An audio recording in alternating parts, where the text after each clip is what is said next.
meus queridos colegas advogados, queridas colegas advogadas,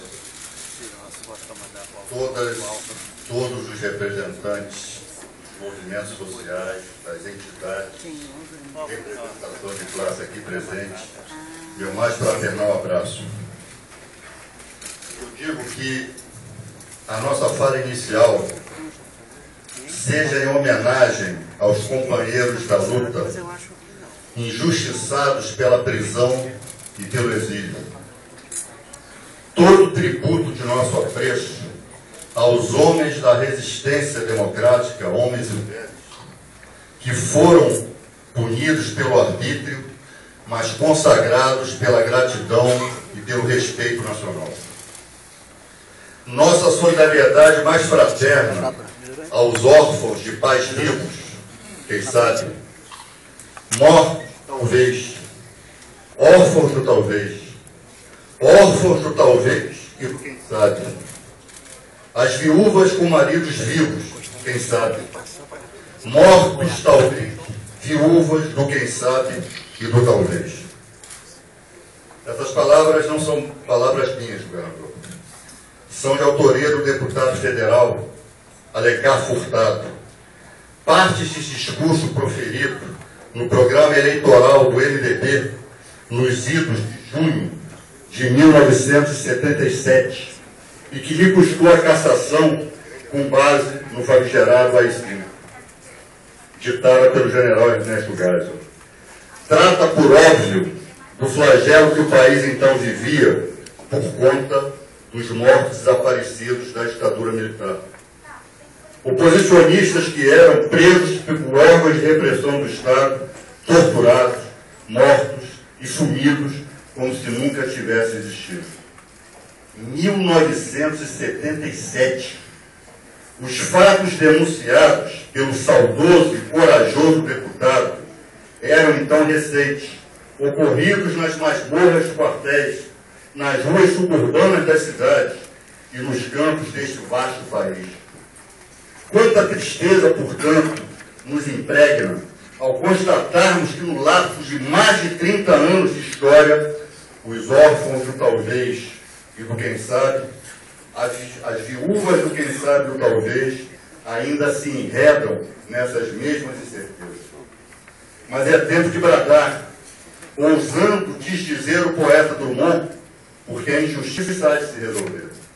A nação há de se reencontrar com o seu passado, superando de vez o trauma que a impede de se conhecer plenamente, notadamente, naqueles aspectos mais sombrios da sua alma.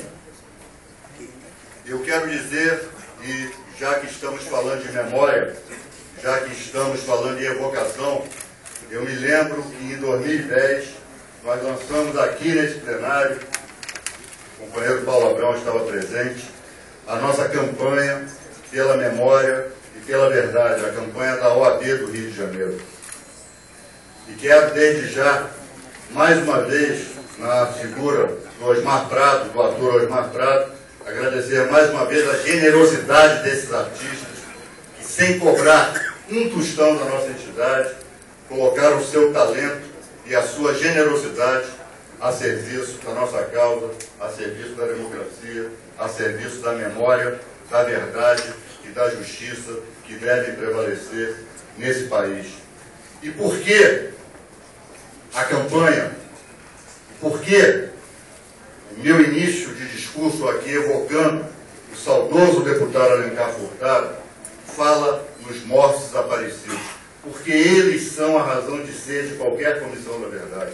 Eles são a razão de ser da criação da Comissão Nacional da Verdade, das comissões estaduais da verdade, da Comissão da Verdade do Rio de Janeiro. Então eu quero, senhora Vera Lúcia Paiva, lhe dizer que nós não pouparemos esforços para saber onde está Rubens Paiva. Eu queria dizer, eu prometi ao Felipe Santa Cruz, nosso presidente, que infelizmente não pôde se fazer presente, eu prometi a ele que não ia poupar esforços até dizer a ele o que aconteceu com Fernando Santa Cruz. Onde está Fernando Santa Cruz? O povo brasileiro quer saber.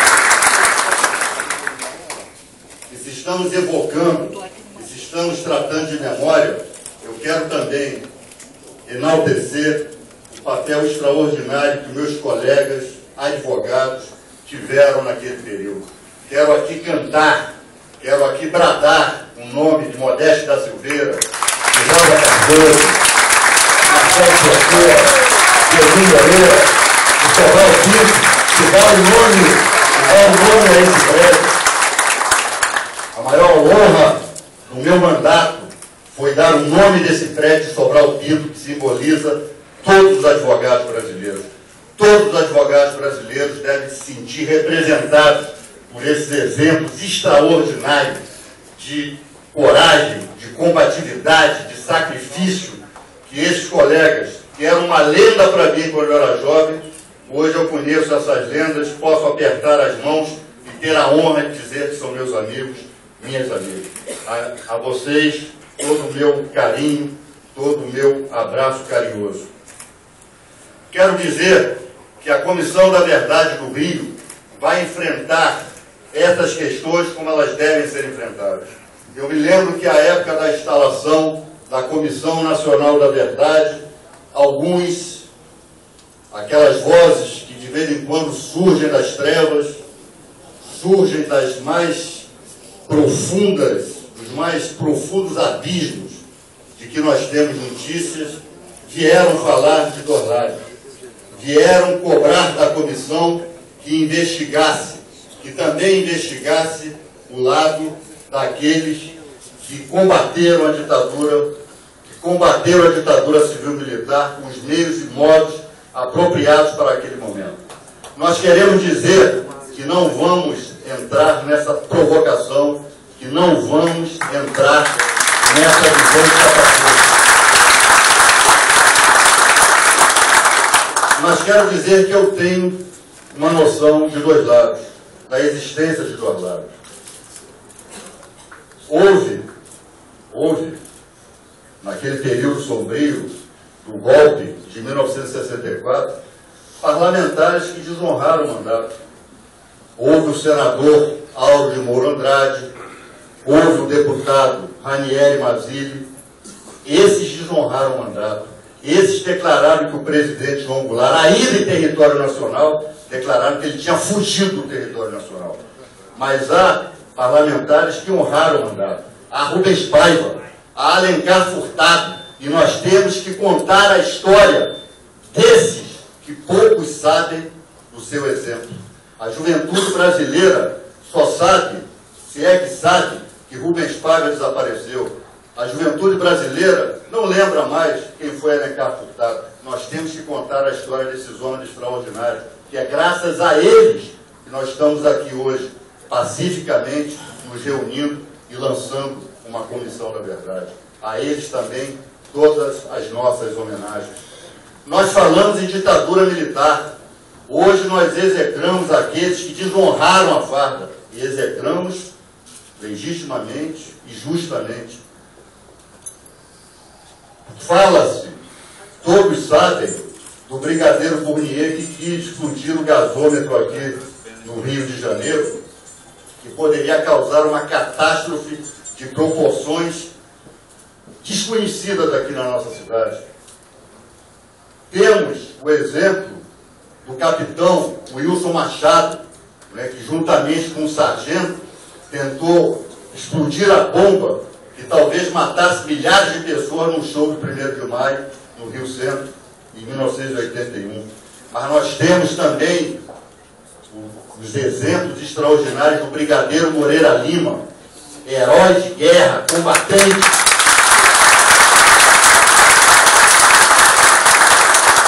Temos o exemplo do capitão Sérgio Macaco, que descumpriu a ordem do seu comandante para não cometer uma chacina aqui em nosso estado, governador. Então, aqueles que não aderiram ao golpe, aqueles que não se recusaram a rasgar a Constituição, aqueles que honraram a farda, porque é um paradoxo, nós falamos em ditadura militar, mas a categoria profissional mais atingida pelo golpe foram justamente os militares. militares. Então, a todos esses militares perseguidos, tratados até hoje, no seu âmbito, como desertores e traidores, nós vamos contar a história deles também. Vamos contar como Homero cantava na Ilíada os heróis da Grécia. Vamos contar os fatos e os feitos desses heróis brasileiros esquecidos e que até hoje lutam por seus direitos, até hoje lutam pela sobrevivência, mas terão nessa comissão todo o apoio e terão nessa comissão uma caixa de ressonância para contar os seus feitos. Falamos, já é do nosso conhecimento, graças ao trabalho desenvolvido pela Comissão Nacional da Verdade, pela Comissão Estadual de São Paulo, já sabemos da existência de empresários que financiavam a tortura, financiavam a repressão, alguns até sadicamente faziam questão de assistirem a sessões de tortura. Mas temos que contar também a história, mal contada ou não contada, de empresários que honraram esse país, como os empresários da Paner do Brasil, que foi fechada de forma vergonhosa, uma empresa com robustez patrimonial, cujo ativo era 3 vezes maior do que as suas dívidas com o Estado, com fornecedores, e teve a falência decretada de forma arbitrária. E aí entra um outro aspecto que nós temos que investigar: o papel do Poder Judiciário na ditadura militar. O papel vergonhoso.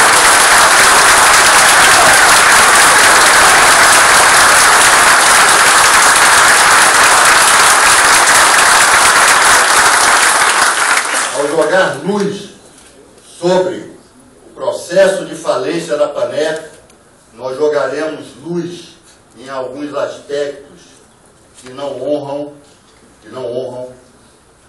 a trajetória do Poder Judiciário brasileiro. E por falar em Poder Judiciário brasileiro, um dos obstáculos que nós temos aqui no Brasil para o pleno desenvolvimento dos trabalhos e da missão das comissões da verdade tem vários aspectos e setores que nós podemos denunciar aqui como obstáculos. A começar pela Comissão do Rio de Janeiro. Quero desde já enaltecer a iniciativa dos deputados Paulo Ramos, Luiz Paulo Correia da Rocha e Gilberto Palmares, autores do projeto de lei que criou a Comissão da Verdade. Quero aqui enaltecer e agradecer o papel do deputado Robson Leite, que sempre foi um incentivador da criação da Comissão da Verdade. Temos obstáculos no Parlamento, temos obstáculos também no Poder Judiciário. Há 2 anos atrás, o Supremo Tribunal Federal, ao apreciar a ação por descumprimento de preceito fundamental proposta pela Ordem dos Advogados do Brasil Nacional perante o Supremo, e o Supremo, ao interpretar a lei da anistia, infelizmente equiparou torturadores e torturados no mesmo plano, perseguidos e perseguidores no mesmo plano, e disse que reconhecia a anistia aos torturadores. Nós dizemos não, nós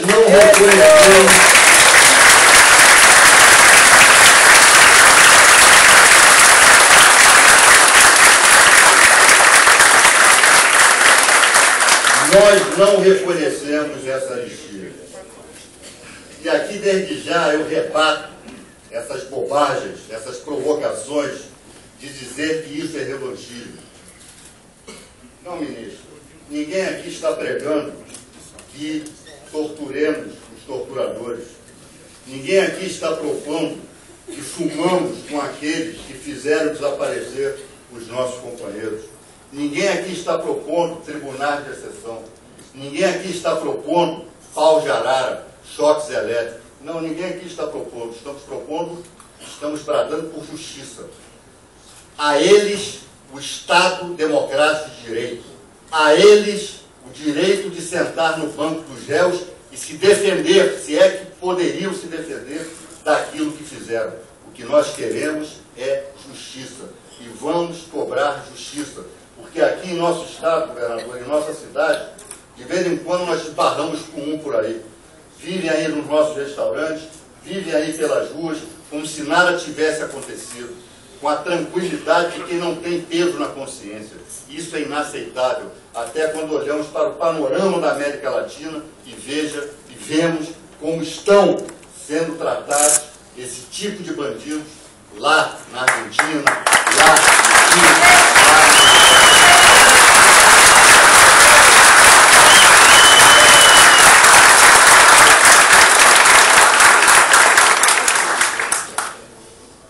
Eu quero dizer a vocês que a nossa sede, a sede da Comissão da Verdade do Rio de Janeiro, vai ficar aqui ao lado, aqui na Marechal Câmara. Lá no prédio histórico, onde funcionava o Conselho Federal da OAB, até meados da década de 80. Lá onde explodiu a bomba endereçada ao nosso eterno presidente Eduardo Seabra Fagundes, e que matou a Dona Lida Monteiro, e vejo daqui o seu filho, Luiz Felipe, aqui presente no jornal.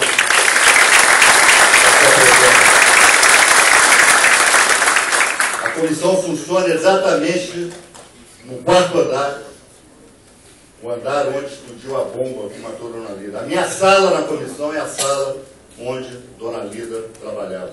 Eu tenho muita honra em dizer isso aqui. É o espaço que ninguém tira da gente. E quero aqui desde já agradecer o presidente da CAARD, Marcelo Oliveira, que com todo o desprendimento, meu querido companheiro, querido amigo, vascaíno também.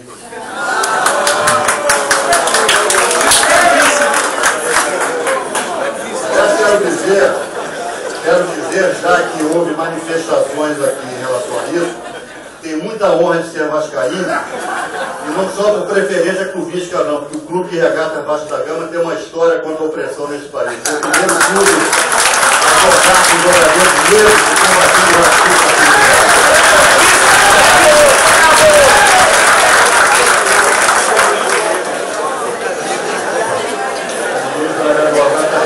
Essa honra internacional, mas não nos dividamos, por favor, não vamos nos dividir, por favor.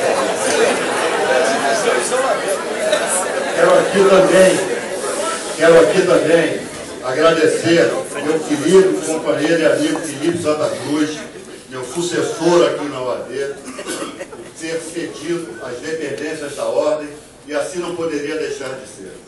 Qualquer um, né, que pouse de avião aqui no Santos Dumont, que passe aqui pelas nossas cercanias, há de ver o comprometimento da nossa entidade com a nossa luta. Temos aqui uma empena, como chamam, aqui até hoje, desde 2010, cobrando pelos desaparecidos, pela abertura dos arquivos da ditadura, e temos aqui na nossa fachada o nome de Sobral Pinto, né, que dá nome a esse prédio, dá nome à nossa sede. Governador, secretário Zaqueu, vai ser muito importante a colaboração do governo do Estado com a nossa comissão. A nossa comissão é autônoma, a nossa comissão é independente, a nossa comissão vai dirigir os seus trabalhos, vai eleger as suas linhas de investigação de forma autônoma e independente. Mas contamos, governador, e desde já agradeço a confiança pela minha nomeação, desde já agradeço a atitude de Vossa Excelência em retomar o pagamento as reparações dos anistiados, né, que aconteceu na semana passada, vai voltar a acontecer, e isso é uma prova de que Vossa Excelência está comprometido também com essa luta. Mas é muito importante que nós, quando falamos em memória, quando falamos em justiça, nós tenhamos a visão de que precisamos marcar determinados locais. Precisamos dizer que na rua Barão de Mesquita, funcionava na polícia do Exército o famigerado boicote. E na Rua da Relação funcionou o Departamento de Ordem Civil e Social. Termos de memória. E em Niterói, o estádio Caio Martins foi utilizado como campo de concentração. A DOPS de Niterói também. DOPS, enfim. Esses locais, governador, é um sonho que diversos, praticamente todos aqui presentes, têm, sejam transformados em centros de memória, em memoriais, em que se deixe claro que um dia o país viveu sob o regime de terror. É preciso, governador, senhor prefeito Eduardo Paes, que apoiou a criação da Comissão da Verdade, que nós reexaminemos os nomes de algumas pontes, viadutos, ruas, estádios.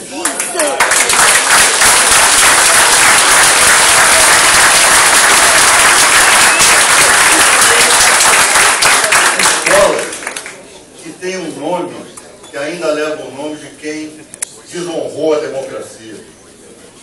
Por que não dar um nome lá do Engenhão? Por que não dar o nome de João Saldanha?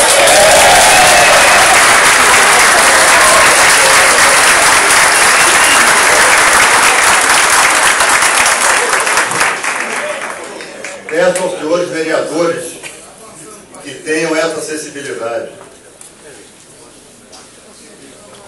Nós não podemos andar a minical da repulsa, atravessar a ponte Rio-Niterói ao saber o nome que tem. Me repulsa olhar para o nome de uma escola municipal, seja lá qual for, o nome de quem torturou, o nome de quem golpeou as instituições democráticas. Então vamos, governador, senhor prefeito, vamos incentivar e fortalecer o projeto Marcas da Memória. Isso é sinal de civilização. Isso é sinal de avanço do processo civilizatório. E, aliás, quando eu falo aqui em processo civilizatório, é bom lembrar que boa parte de nós aqui, eu retomo a questão dos desaparecidos, que nunca é demais falar sobre eles, a maior parte de nós aqui tem onde chorar seus mortos, tem onde elaborar o seu luto. Um dia encontraram uma forma, de acordo com a religião de cada um, através de uma missa de sétimo dia, através dos ritos das suas religiões, ou quem não tem religião professa o luto da melhor maneira que pode. Mas e Vera Lúcia Paiva? E Felipe Santa Cruz? E a irmã de Stuart Angel? Onde podem professar o seu luto? Onde podem chorar os seus mortos? Não se sabe. Não se sabe. Esse direito civilizatório que transcende as religiões e transcende as ideologias lhes foi negado até hoje. Mas nós vamos, Vera Lúcia, eu prometo a você, nós vamos saber onde está Rubens Paiva para que finalmente a sua família possa chorar de forma que o processo civilizador estabeleceu que se devem chorar os mortos diante de uma sepultura digna e não imaginar um pesadelo constante aquilo que possa ter acontecido com seus entes queridos, de que forma eles desapareceram, que maldade foi feita com eles, para que nós possamos colocar um ponto final nessa espinha atravessada na garganta da democracia brasileira. Então, governador, eu quero aqui encerrar dizendo que, e dizer a todos vocês que a Comissão da Verdade reconhece a dificuldade do seu trabalho, mas reconhece também que não parte do nada, não parte do zero. Embora as comissões da verdade do nosso país tenham vindo tardiamente, mas há um trabalho extraordinário da Comissão Especial de Mortos e Desaparecidos.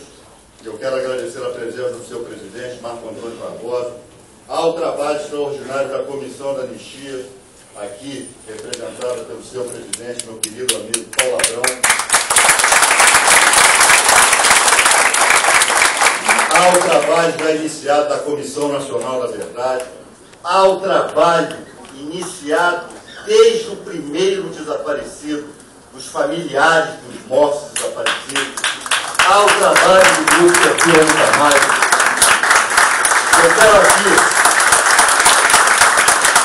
Eu quero aqui conclamar a todos, inclusive os críticos das comissões da verdade. Vamos trabalhar juntos. Vamos ajudar a apurar esses fatos. Convoco a toda a sociedade do Estado do Rio de Janeiro, aqui palco, infelizmente, palco magno do terror de Estado que se abateu sobre o país.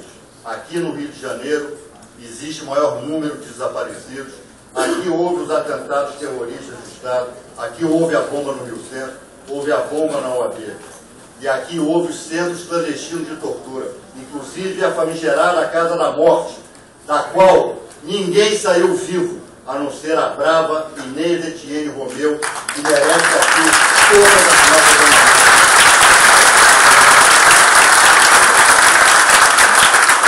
Nós queremos saber quem passou pela Casa da Morte, quem lá foi supliciado e quem foram os supliciadores, quem foram os algozes, quem foram os assassinos. Tenho certeza de que vamos descobrir e vamos poder dizer à sociedade brasileira os nomes, as cadeias de comando e tudo mais que se fizer necessário para restabelecer a verdade nesse país. Então, meus queridos amigos, queridas amigas, quero agradecer aqui a presença de todos e dizer que nós falamos aqui no presidente João Goulart, e eu quero confessar aqui uma coisa, até pouquíssimos dias, até pouquíssimo tempo atrás, eu tinha um conceito equivocado, um conceito ruim em relação ao presidente João Goulart. Eu, ainda guardando arrobas de juventude, mas já velho, eu considerava o presidente João Goulart, vamos falar com todas as letras, um frouxo. Eu quero aqui dizer que, longe disso, o presidente João Goulart, na verdade, amou o povo desse país. Se tomou a atitude certa ou não, de resistir ou de não resistir, se não resistiu, não foi porque tenha sido covarde. Não resistiu porque amava esse país e amava o povo desse país. Ele